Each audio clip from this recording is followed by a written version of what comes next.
bastante interessante. É um tema que nos chama a atenção, porque fala exatamente da convivência. A convivência é viver com, não é isso? É nós estarmos vivendo com outras pessoas, outros seres criados por Deus.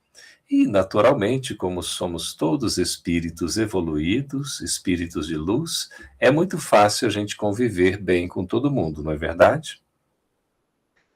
Quem é espírito de luz, por favor, levante a mão. Tem um espírito de luz lá no fundo, só. A gente brinca assim, mas a gente compreende que nem sempre a convivência ela é muito simples, é muito fácil, porque nós enfrentamos desafios quando estamos juntos dos outros. Porque vamos pensar na família, né, queridos? A família, a gente encontra amigos, irmãos, espíritos afins, mas também encontramos desafetos, inimigos do passado, né? O momento que a gente sente a necessidade de aparar arestas, nem sempre é tão fácil, porque não só tem os pares, como tem os ímpares também. Não apenas aqueles que são os afetos, mas igualmente os desafetos. Afinal de contas, a gente nasce numa família para aprender a desenvolver os laços do verdadeiro amor. E desafio, prova, né, dificuldades não nos faltam. Mas é exatamente nesse cadinho purificador, como nos ensina Emmanuel, o guia espiritual de Chico Xavier, que é a família, e que a gente vai dar esses primeiros passos de aprender a ter uma convivência que seja saudável. Nem sempre vamos encontrar um caminho de flores, um tapete de flores para a gente poder seguir adiante.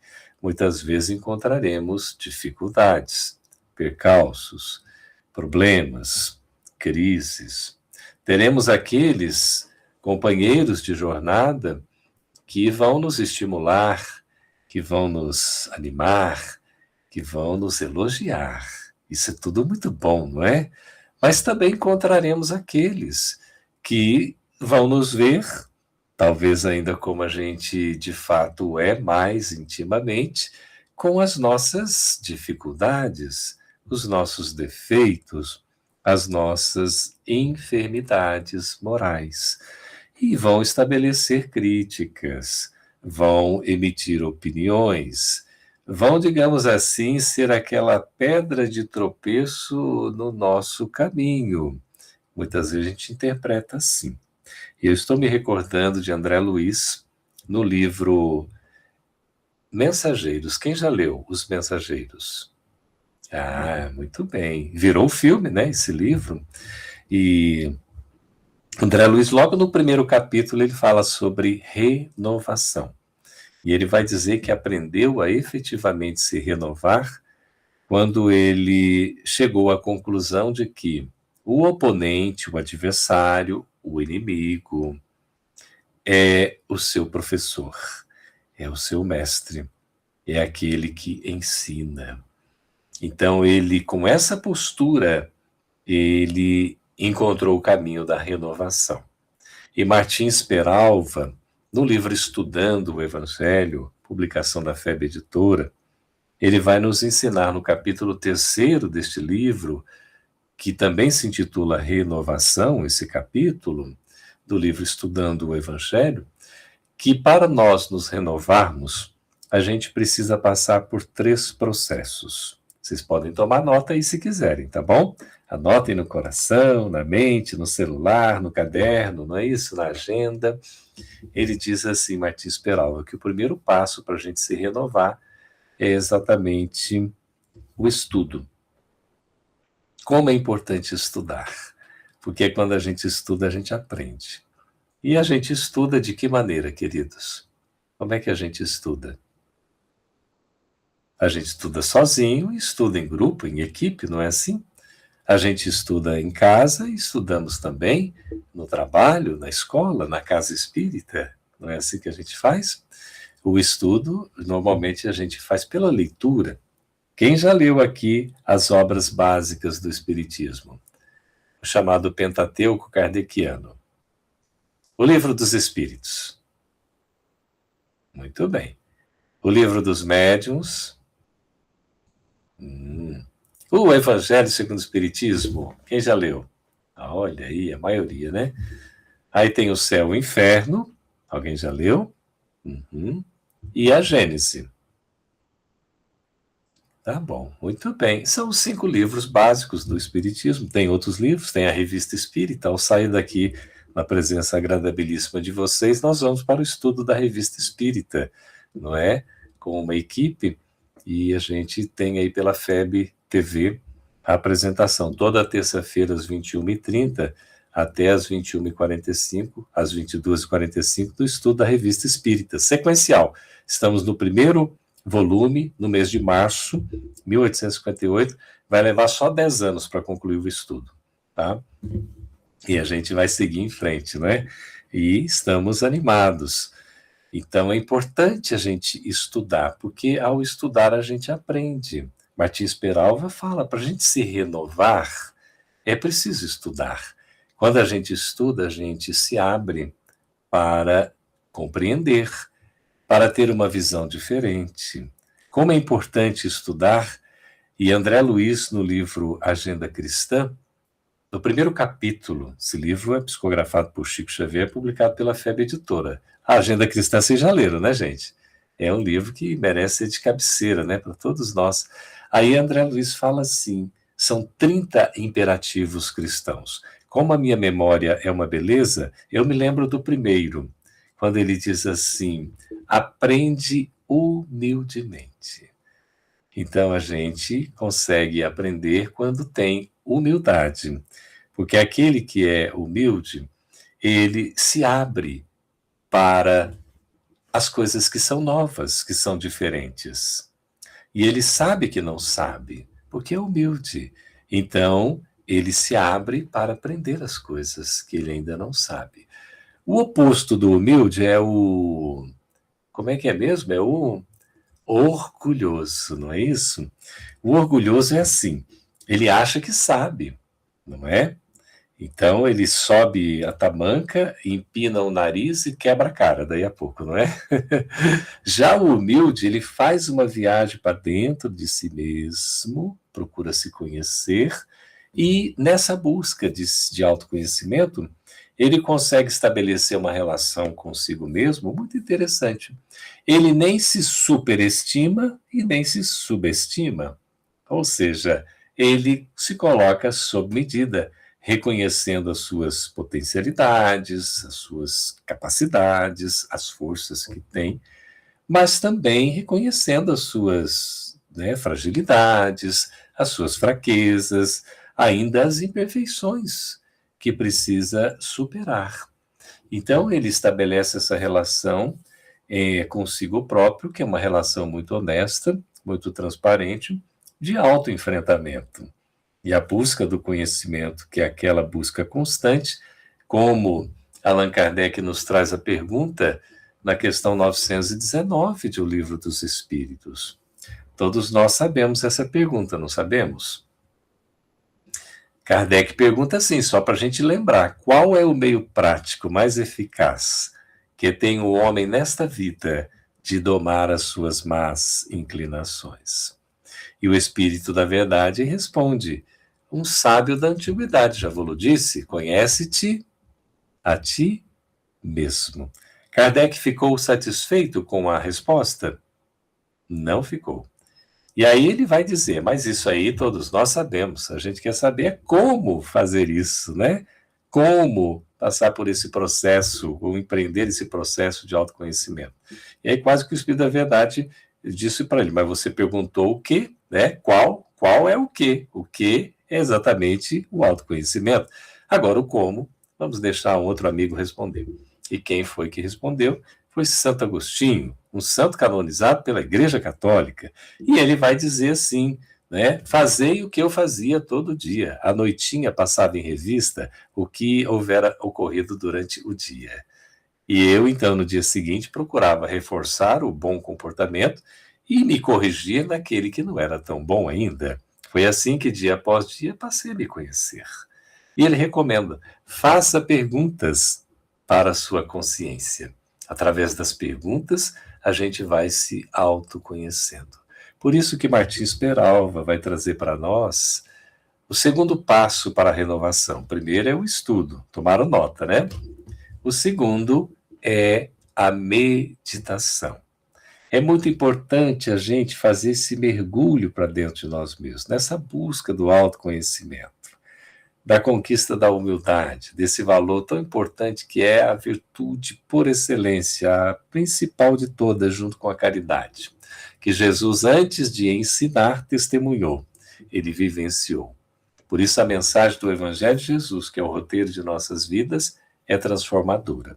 E o Espiritismo é a luz que nos permite caminhar seguindo esse roteiro com segurança, porque a gente tem lucidez. No Espiritismo, a fé é raciocinada.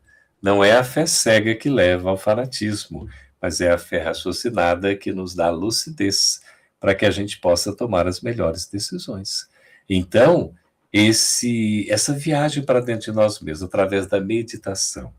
Meditação não precisa necessariamente de técnicas específicas, a gente até pode aprender algumas, mas às vezes a própria respiração, inspirando e expirando com suavidade, com serenidade, o silêncio, para a gente aprender a escutar a própria batida do nosso coração,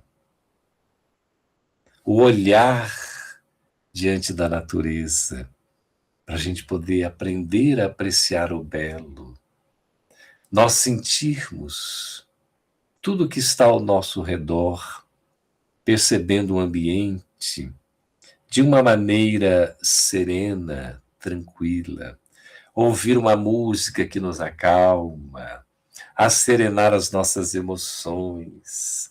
Tudo isso são processos meditativos e a gente ainda pode usar um recurso valiosíssimo que eu vou facilitar a vocês dizer qual é. Começa com um O e acaba com oração. É isso mesmo, a oração. Nós utilizarmos a prece diariamente, que a melhor oração é a ação do próprio dia. Quando a gente começa agradecendo e a gente honra o dia pela bênção da oportunidade de existir um pouco mais, de continuar na vida, aqui na vida material, mesmo que transitória, com oportunidades de melhoria, de desenvolvimento. E isso vai fazer toda a diferença. Por isso, meditar faz bem, porque é uma forma da gente estar mais conosco mesmos, mais na intimidade do nosso próprio ser. E aí nós vamos, fazendo essa viagem, descobrir Deus dentro de nós. Vamos sentir Jesus e vamos perceber que as leis divinas estão escritas na nossa consciência. Por isso, pela meditação, fazendo essa viagem para dentro de nós mesmos, a gente consegue exatamente fazer uma compreensão dessa legislação divina que habita a nossa consciência. Quando a gente tiver alguma dúvida, quando a gente estiver assim, meio titubeando, meio inseguro, a gente vai, faça perguntas para a consciência. Busque as respostas dentro de si mesmo.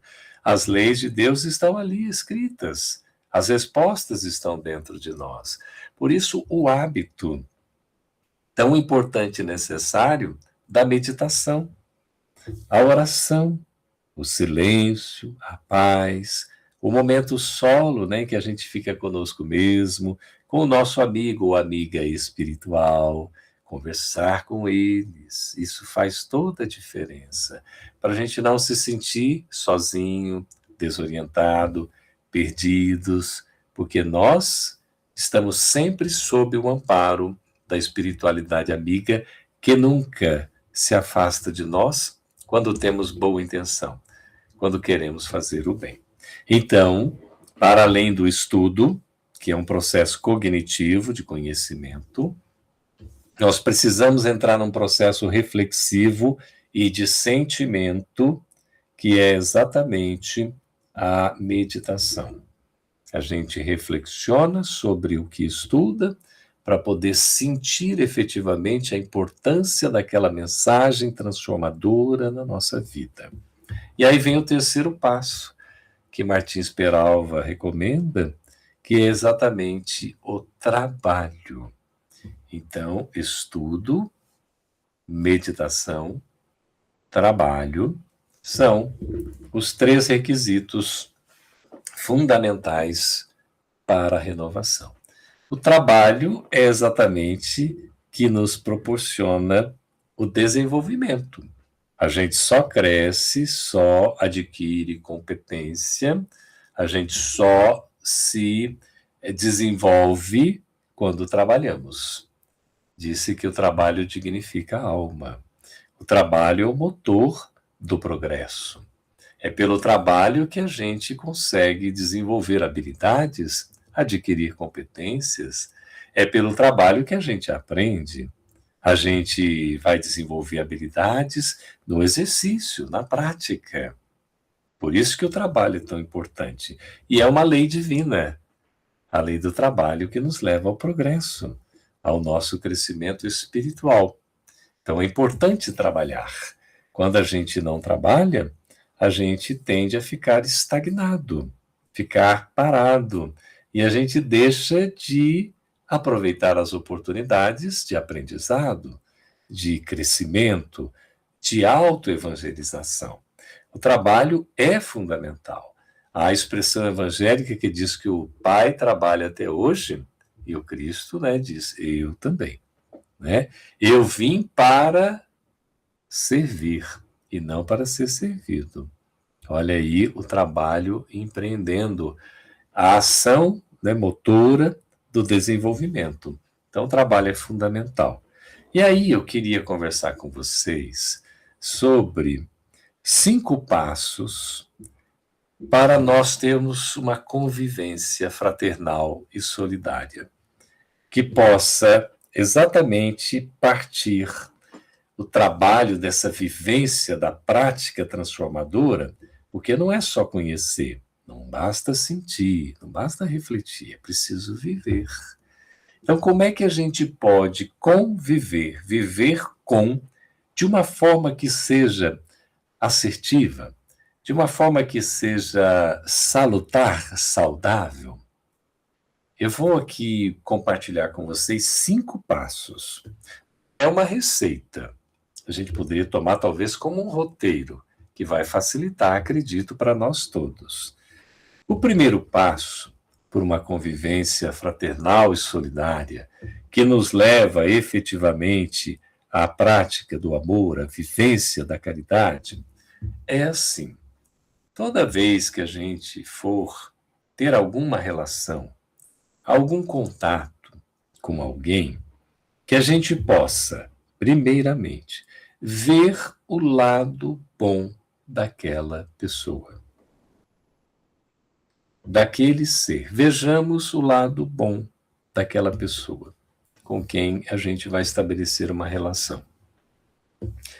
Todo ser criado por Deus tem um lado bom, e não é diferente com o ser humano, porque a nossa natureza, ela é boa, porque nós somos seres criados por Deus. Deus só cria o que é bom. A nossa natureza não é sequer neutra, como às vezes a gente poderia entender. Nós temos uma neutralidade no sentido de não haver privilégio por parte de Deus, no sentido de nos ter criados melhores do que os outros. Aos olhos de Deus somos todos iguais. Mas nós nos diferenciamos uns dos outros pelo livre-arbítrio, pela capacidade de ação, de impulsão, de dinamismo, de progresso que a gente estabelece. Pelo impulso, então, da vontade e do pensamento, ok? Em realizar. Então, eu preciso aprender a ver o lado bom das pessoas. Porque aquele ser com quem eu estou me relacionando, ou de certa maneira eu vou conviver, ele também é um filho de Deus como eu.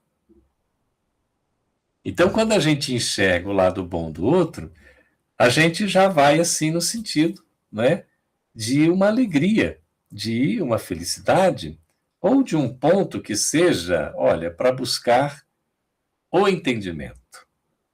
Por isso que enxergar o lado bom do outro vai facilitar esse segundo passo desse roteiro da gente ter uma convivência saudável, que é buscar o entendimento.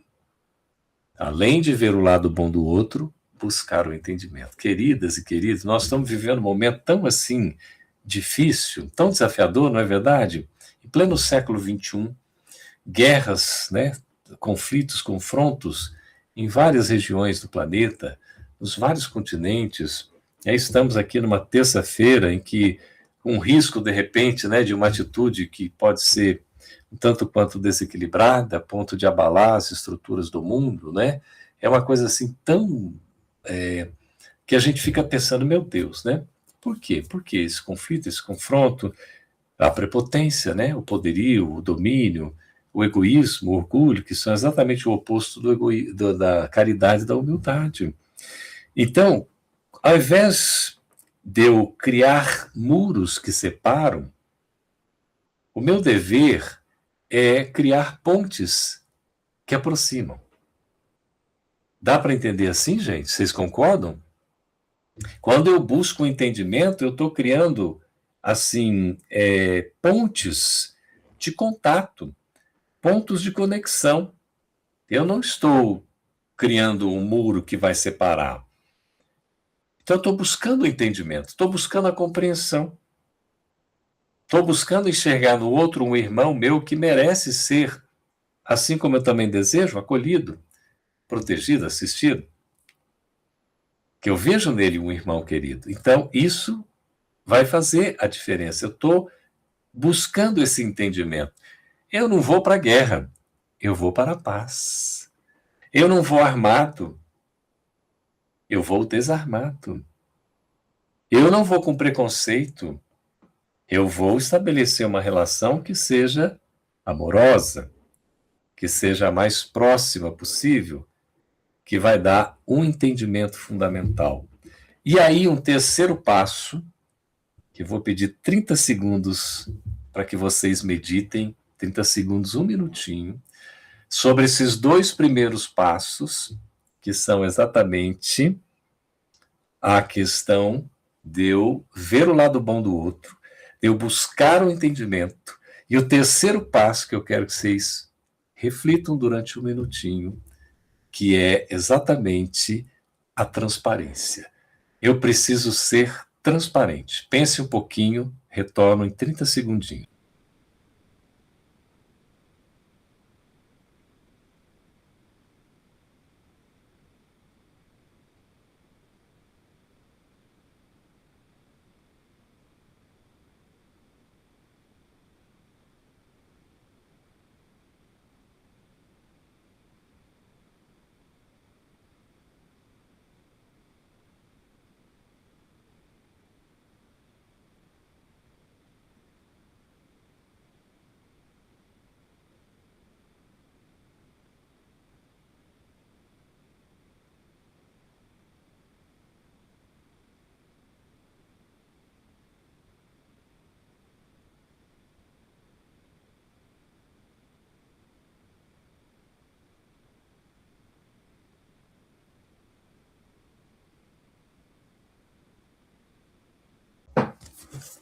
Aqui no livro Palavras de Luz, que é uma mensagem para cada dia do ano, aqui vocês veem bem de ponta cabeça, né? Aqui, assim, não sei se virar assim. Dá para ler, né? Que gracinha, isso mesmo.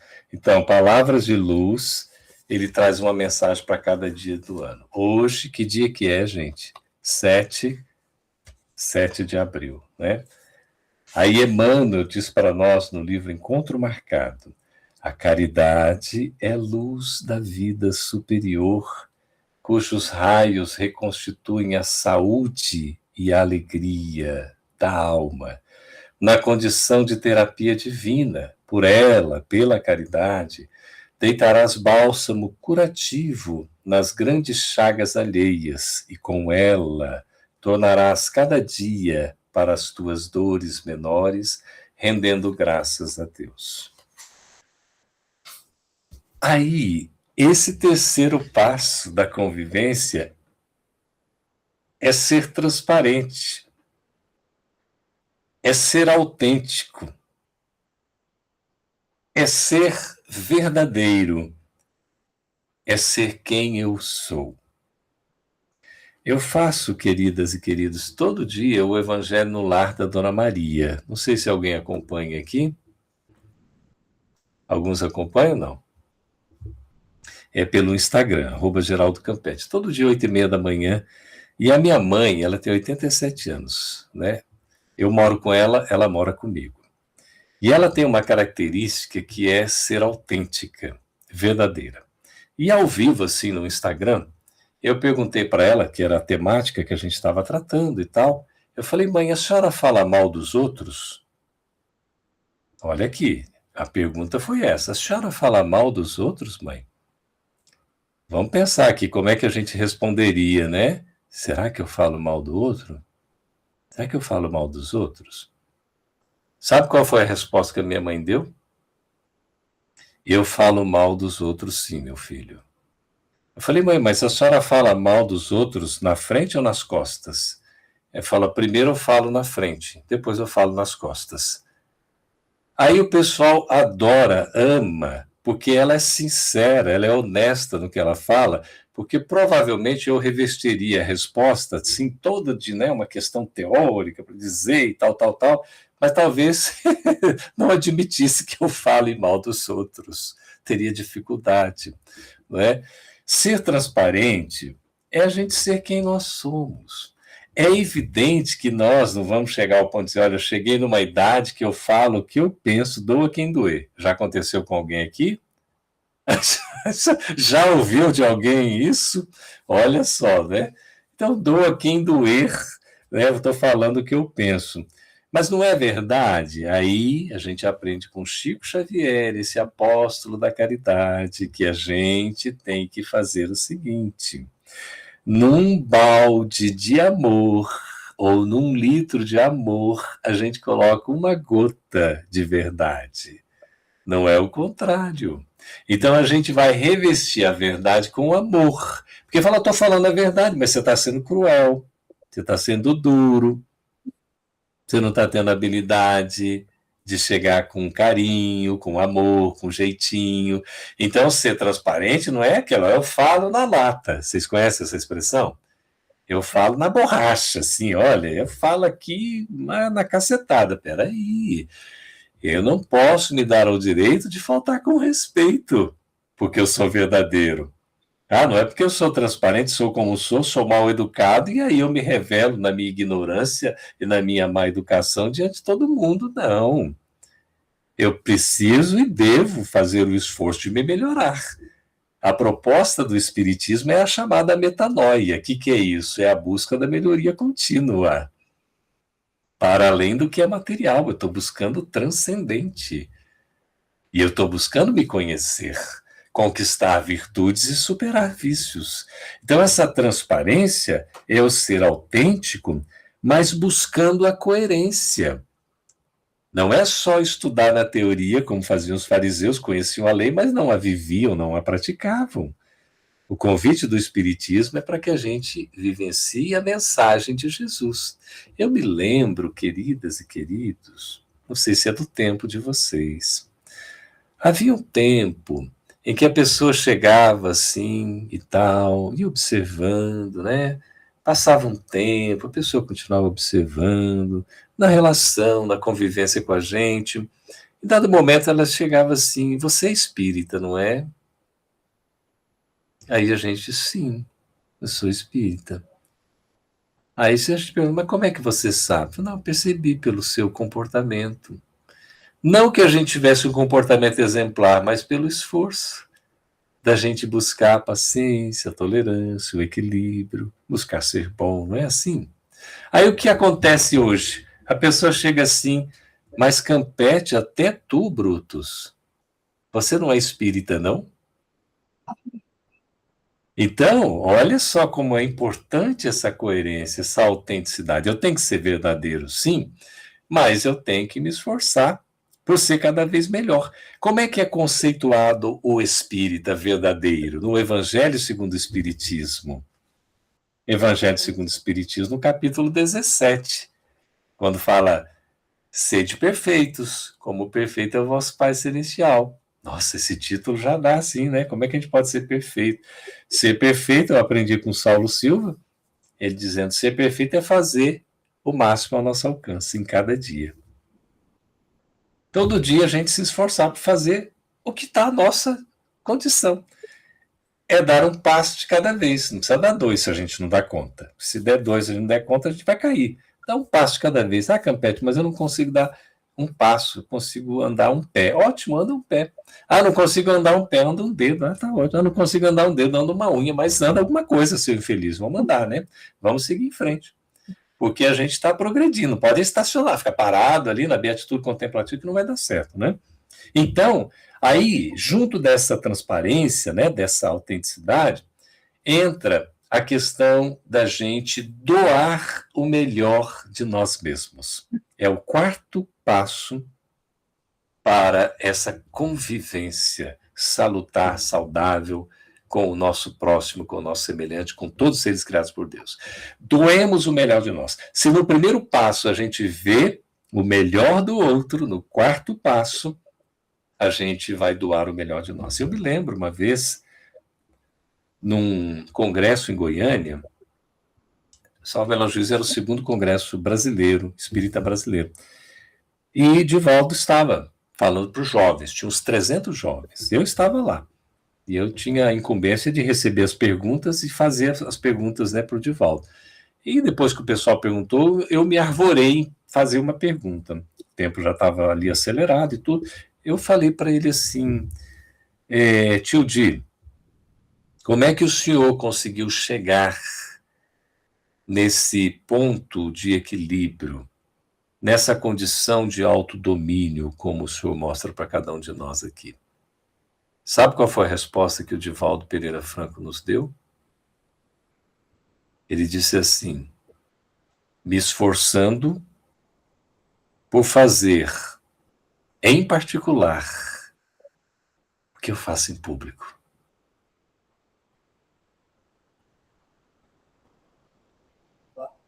Quando ele falou isso, eu fiquei de calças curtas. Porque olha que resposta.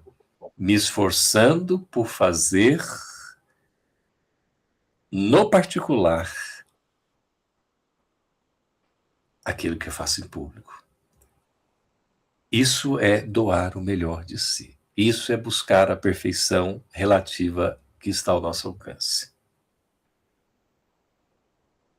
Como está no capítulo 17, item 4 do Evangelho segundo o Espiritismo. Reconhece-se o verdadeiro espírita pela sua transformação moral, pelos esforços que emprega em domar as suas más inclinações. Nós não somos perfeitos, somos perfectíveis. Nós estamos a caminho. E esse esforço é fundamental. Na questão 909 de O Livro dos Espíritos, Kardec pergunta se a gente já poderia, né, o ser humano, já conseguiria superar as más tendências, as más inclinações. E a resposta que o Espírito da Verdade dá é que sim. O que nos falta geralmente é a vontade. Ah, se a gente tivesse um pouco de vontade e fizesse mais um pouco de esforço, tudo ficaria mais fácil. Então é esse doar o melhor de nós mesmos, esse esforço da transformação, da superação de si mesmo. Uma vez, Chico, ele passou por uma situação muito difícil, que um senhor o procurou lá na Fazenda Modelo, em Pedro Leopoldo, onde ele trabalhava, vinculado ao Ministério da Agricultura. E um senhor, possuidor de terras, chegou para ele com uma nota que estava vencida. Tinha vencido no dia anterior. E ele apresentou para o pagamento, então, no dia seguinte. E aí Chico não aceitou, porque aquela nota estava vencida. Aí o senhor falou para ele, mas Chico, só estamos eu e você aqui. Aí o Chico falou, mas aí que está o problema. Falou, mas Chico, só é com você. Ele falou, meu irmão, aí que está o problema maior ainda. E Chico não atestou a nota, não liberou a nota, porque seria fácil, de repente, ele, né, fazer lá uma anotação, que aquele dia de hoje era o dia de ontem, carimbasse lá, liberaria o pagamento. Por que ele não fez isso? Pela honestidade, pela sinceridade, pela coerência, pela transparência, e porque ele sempre procurava doar o melhor de si. Bom, o senhor saiu dali, imagina como, hein, gente? Ele saiu espumando, né? Saiu raivoso, aquela coisa toda. E o tempo foi passando. Aquele senhor virou inimigo do Chico. O Chico não conseguia mais acessar aquele homem, não conversava e tudo. E estava se aproximando do Natal. Quando já estava para chegar o Natal, né, Chico falou, não é possível. O Natal está chegando, nós todos somos irmãos, é tempo de fraternidade, eu não estou me sentindo bem com a minha consciência, porque não é? E ele foi, então, procurou o senhor, bateu a porta da casa do senhor. E acha que o senhor ia recebê-lo? Nada disso. O Chico insistiu, insistiu, e não tinha jeito. Até que um ajudante lá desse senhor abriu a porta e falou, Chico, ele não está querendo te receber, Chico, vai embora, depois você tenta de novo, quem sabe, mais lá para frente. Aí o Chico falou, não, mas eu estou precisando, porque já está chegando o Natal e a minha consciência está pesada aqui e tal. E aí o senhor ouviu o negócio de consciência pesada e falou, opa, peraí. Ele foi, então, atender o Chico.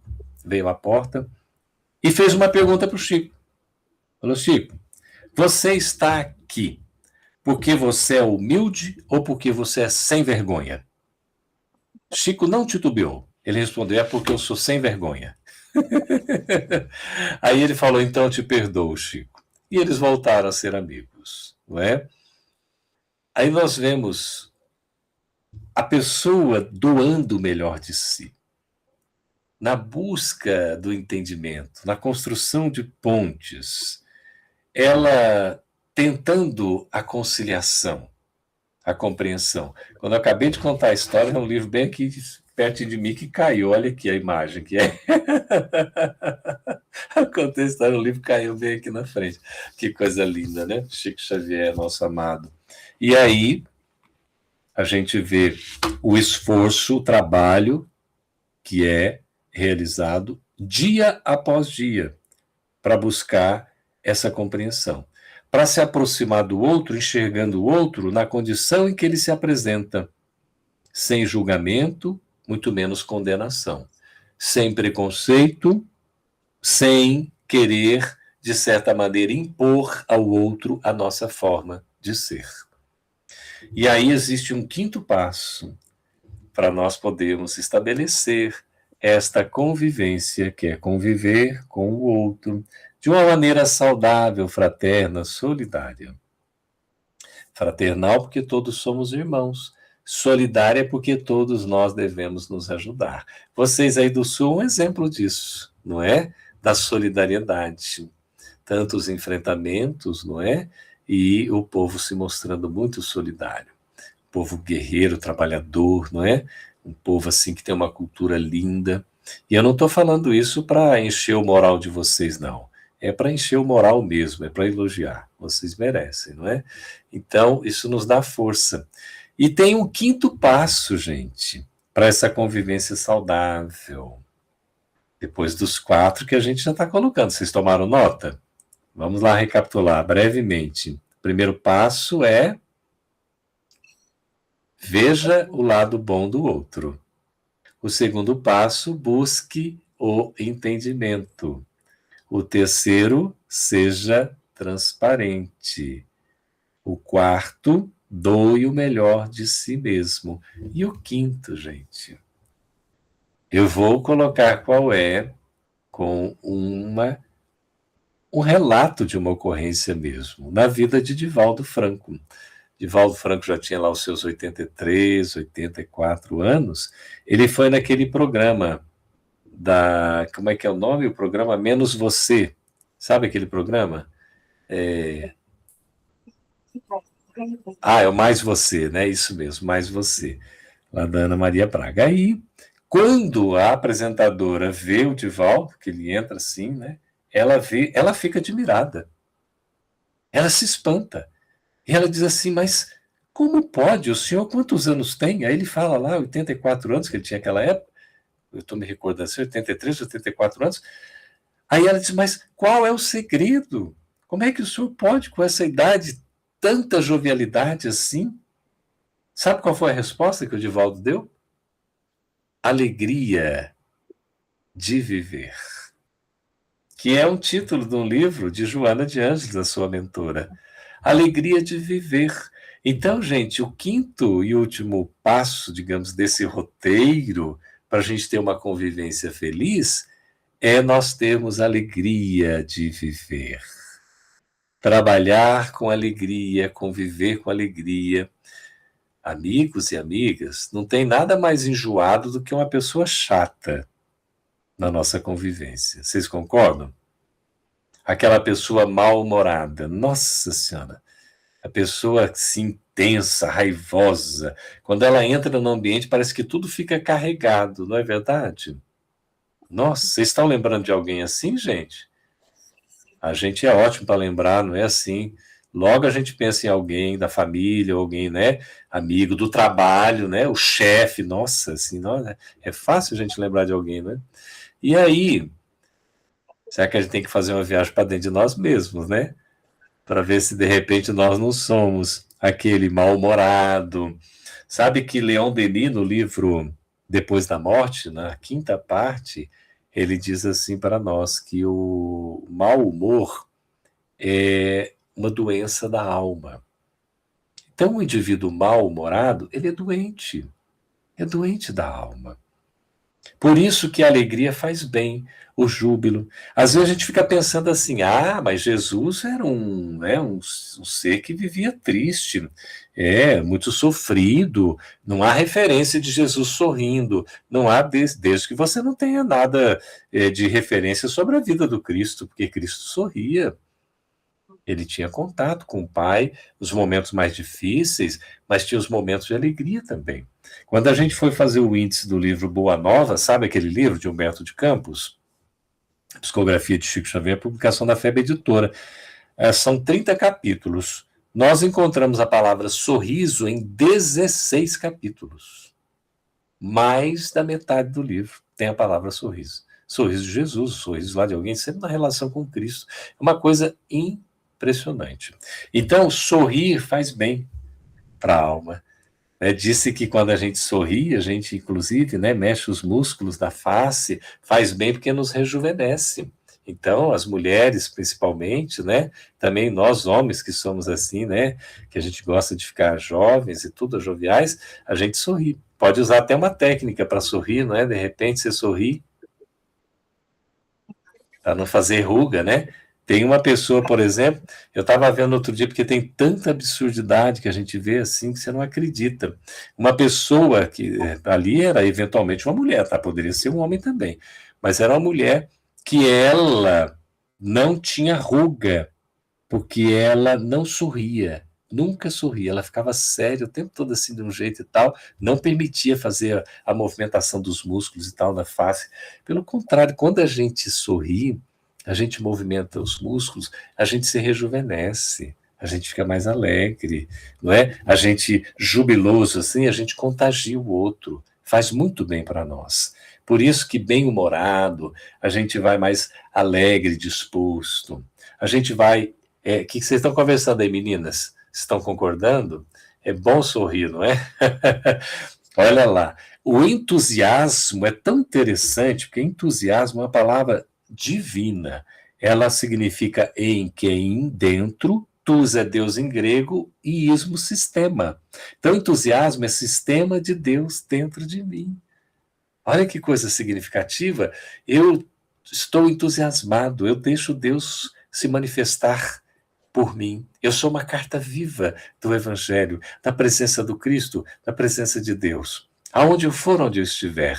Como é bom eu me deixar contagiar pela alegria da vida e eu também compartilhar esse júbilo com aqueles com quem eu convivo.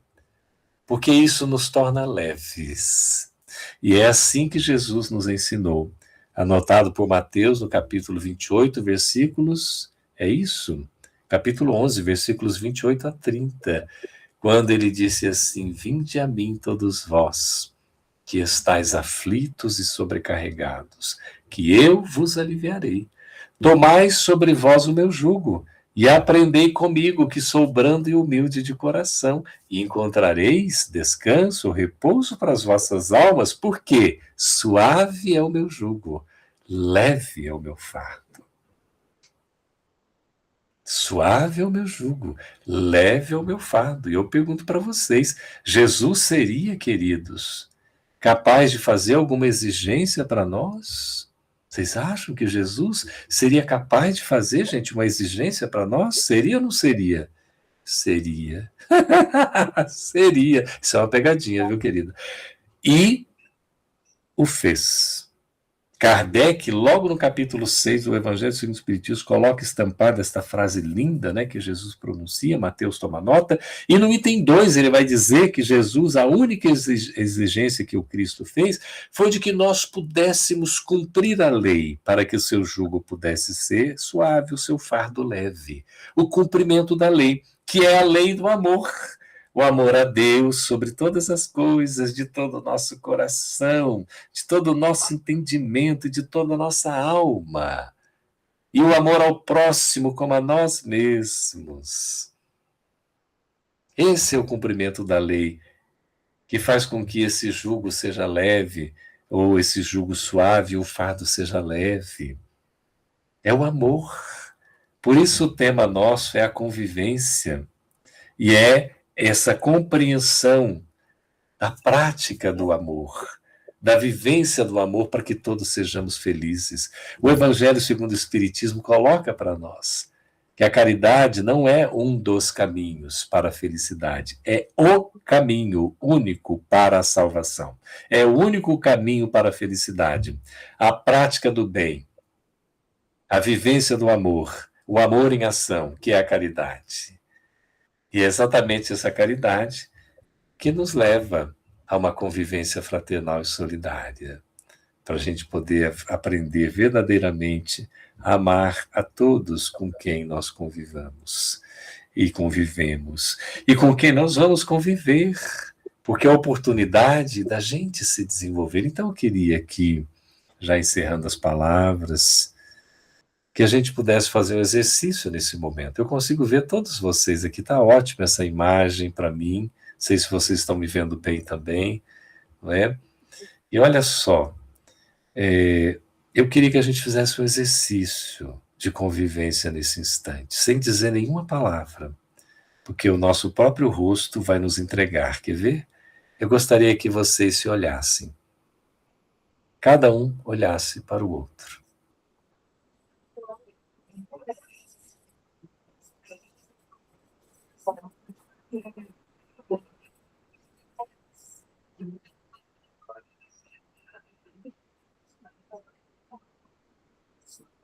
Dizem, queridos, que o homem fala 5.000 palavras por dia.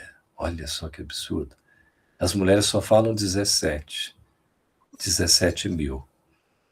Então, por isso que estou vendo algumas mulheres se olhando e falando, né? É tão gostoso, são comunicativos, é tão bom. Quando a gente troca esse olhar, a gente se sente como? A gente se sente amado, incluído, considerado, respeitado, acolhido, protegido. Como é bom a gente olhar nos olhos e enxergar o outro. Como é bom a gente poder abraçar o outro e se encontrar, porque nós não estamos sozinhos. Por isso essa convivência, ela deve ser o mais salutar possível, para o nosso bem, para o bem do outro igualmente. Assim a gente vai aprendendo a seguir em frente. e a reparar cada vez mais no outro, com o que ele tem de bom, porque a gente vai estabelecer pontes de entendimento, sendo quem nós somos, na nossa própria existência, mas doando o melhor de nós e vivendo com alegria. No dizer de um poema que é uma música, quando nós nos sentimos envolvidos pela proteção da espiritualidade, que possamos sentir do nosso lado aquele que é o nosso irmão amigo, mestre Senhor, é o nosso exemplo, guia, modelo da nossa vida. E dizer assim: ah, Jesus, quando a vida me anima e sorri, é sempre tão fácil lembrar-me de ti. Visito as estrelas em meu pensamento, não sofro, não choro. Ah, Senhor, mas há o momento em que a dor bate à porta.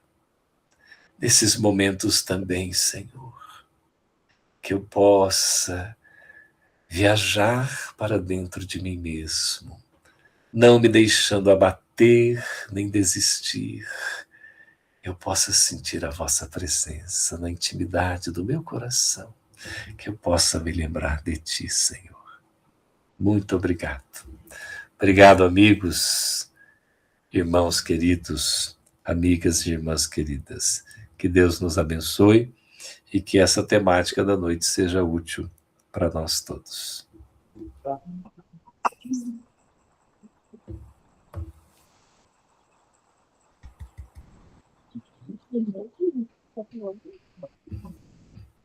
Então, nós gostaríamos de agradecer, Geraldo, pelas palavras, pelos ensinos da noite de hoje, que foram tão grandiosos.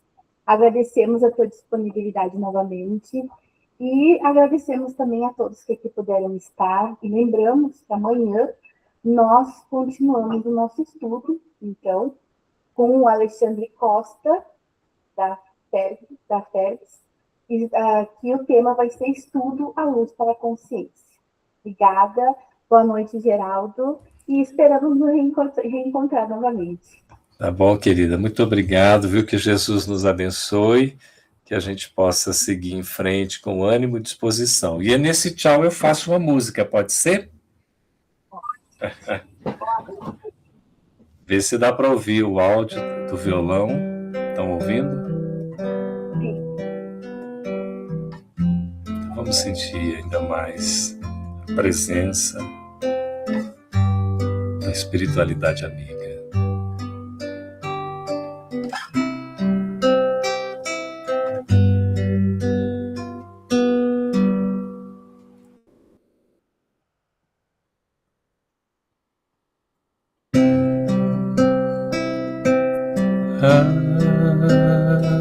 Agradecemos, Senhor,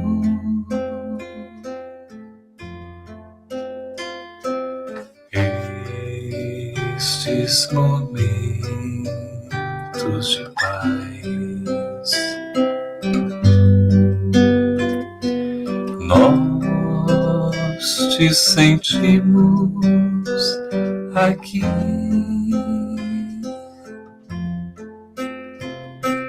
Em vibrações fraternais,